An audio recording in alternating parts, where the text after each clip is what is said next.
Must be pretty happy, mate, for a shot, final row.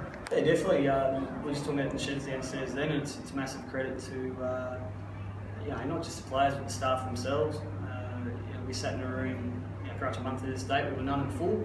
There was no negativity in the group. There was no panic stations, and it was pretty clear, simple. I challenged the group in the room that night. What do you want your goals to be over the next month? And they said 4 out of 4 at home.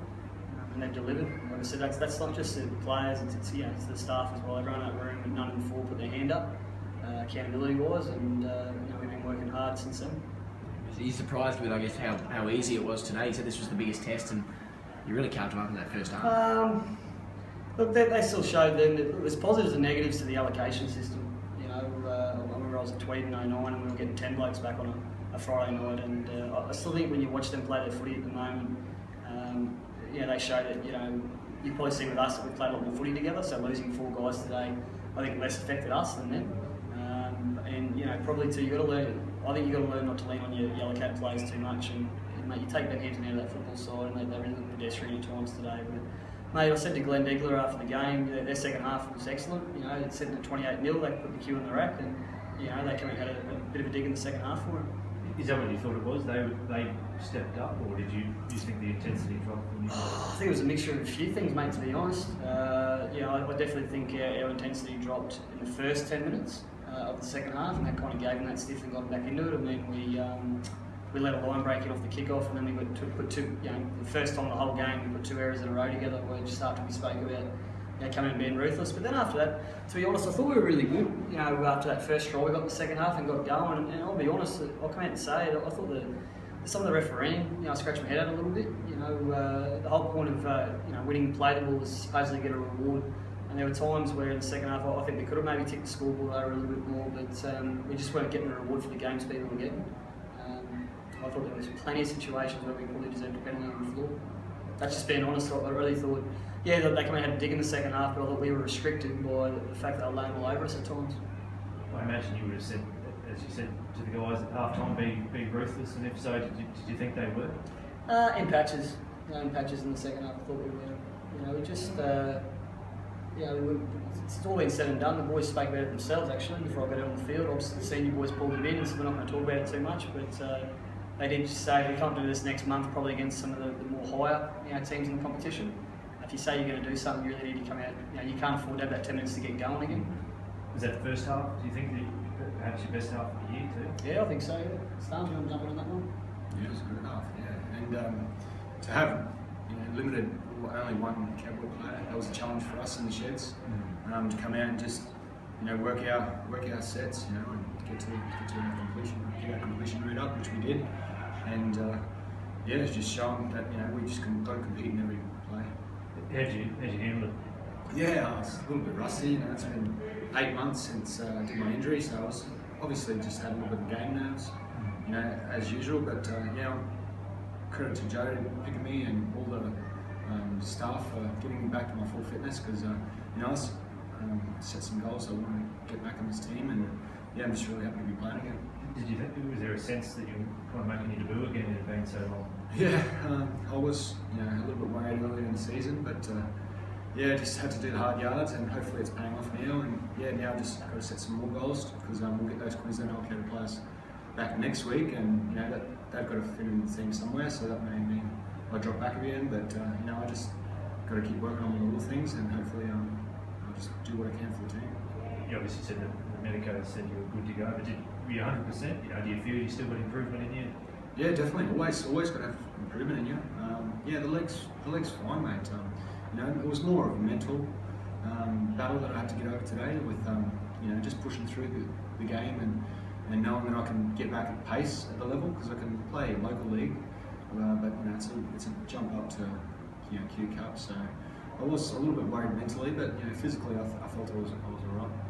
How'd you get over the mental side of it? You said you were a bit worried. Just preparation, mate. Just just doing all the little things at home. So I've been at this for a long time. So it's sort of like I was playing my first game again. But that's what I enjoy about it. I enjoyed the nerves before the game, and I was stoked. What was the thought, Joe, with starting Starmer? Was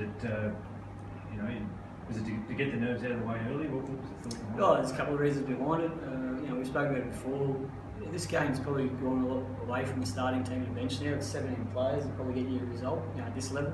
And you've got to make sure you complement, and Starmer's be the first to admit his style of game is probably getting into the trenches early, a bit of a workhorse in that sense, and then making sure we've still got impact coming off the bench, which is I guess what Sheldon's role's been lately, and Tommy Hancock and stuff like that. And I think the way that first half when they complemented each other fine, Starms, Murph and Seno, I thought did a really good job with their core early on, and everyone spoke about Tommy Lure and Lars all week. I thought the boys did a good job on him, and then the bench come out after that. And then, mate, you nailed it on the head as well.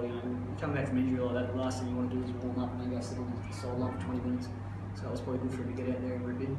Two guys that were actually in there. First game today, Regan and Bradley. How did you see both their games? Oh, both were great. Again, that's the wrap to the CDRL and that competition that we can call on players from that depth. I thought both of them looked like they definitely look out of their level. We've been saying for a while, I think Regan's not a bad back rower, and I think he showed aspects of it today. That carry off the scrum was great. Defensively, you can see that he's played in the halves before because he knows how to make a decision. But again, complementing each other. It's not a bad swap. You go from a power game like Vi, and then put a guy out there like Regan with good footwork and play off the back of it. And mate, everyone knows what Bradley Stevens can do. Mate. We've been talking about it for years, and it was just good to see Bradley finally get out there today and start to show some of the potential he's got. And again, like Alex was just saying, it's a selection headache for me. In coming weeks, mate. In two weeks' time, not only will I play Hezron and Javid back, but I'm going to have Brett Anderson back as well. And I thought all our backs were really good today. I thought Semi was great again.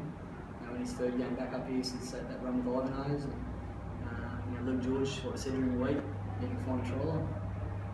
Just on Luke, how important was it to have him back? Because he looked really good again today. Oh, look, mate, it was starting to. It's like I said during the week, mate. When you lose 4 players, but you can call in 4 guys. One's a gold medal winner from last year. One's a player of the finals last year. One's played 100 games in Trust Cup, and the other guy's played 100 games in Super League. They're pretty four-handed blokes to call on depth-wise in your team. And Glenn said that to me. Actually, he pulled me up after the game and said, I thought maybe he's a bit rusty without those 4 players. He definitely didn't see that first half coming. And it's something I've been saying for 3 years. I've been up here. I just don't think our internal squad gets the credit they deserve sometimes.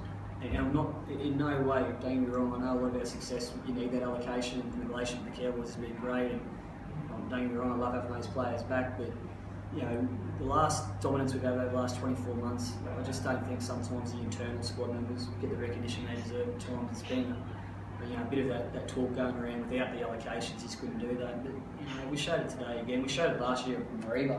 When we were playing with no allocations last year. That there's great depth in this team, and I think it's massively comes down to the back of the CDRL. The depth we've got to pick from. With that said, then, do you make a point of saying to the fringe players or the local players, you pull them up and say, good game, and make them feel more valued if you think that everyone seems to know about the Cowboys? I just think, it's there's no elephant in the room. Like Starms said, those 4 guys have to come back last week, and they need to find spots. We've got a couple of niggles down there at the moment, so we'll check into that. But it's good that, I'm pretty happy that I can go to a whiteboard on Monday and I've probably got about 23, 24 names. That I think a good 17 out of to go up to PNG and give them a go. I'd rather be in that situation than going up to the whiteboard, scratching my head, trying to fill gaps in. And, a bit of a key word that's been going around with some of our fringe players this year is the word patience. There's got to be patient, mate. It was my 10th player to debut today. There's opportunities there. These guys are coming from the CDRL comp, which is great. We already know of some boys retiring and moving on at the end of the year, and it's just about 2015 as much as it's about 2015.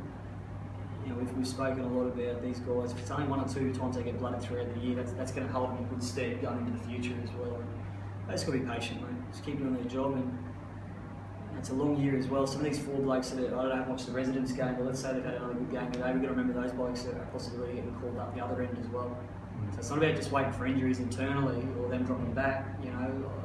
I think all 4 blokes, especially probably Javid and Benny Spina, far off getting a run up there. We've got Origin period coming up and things like that. So it's great, mate. When you see a guy like Regan and Bradley do what they did today, then I know I can call on those guys during Origin period as well. Sweet.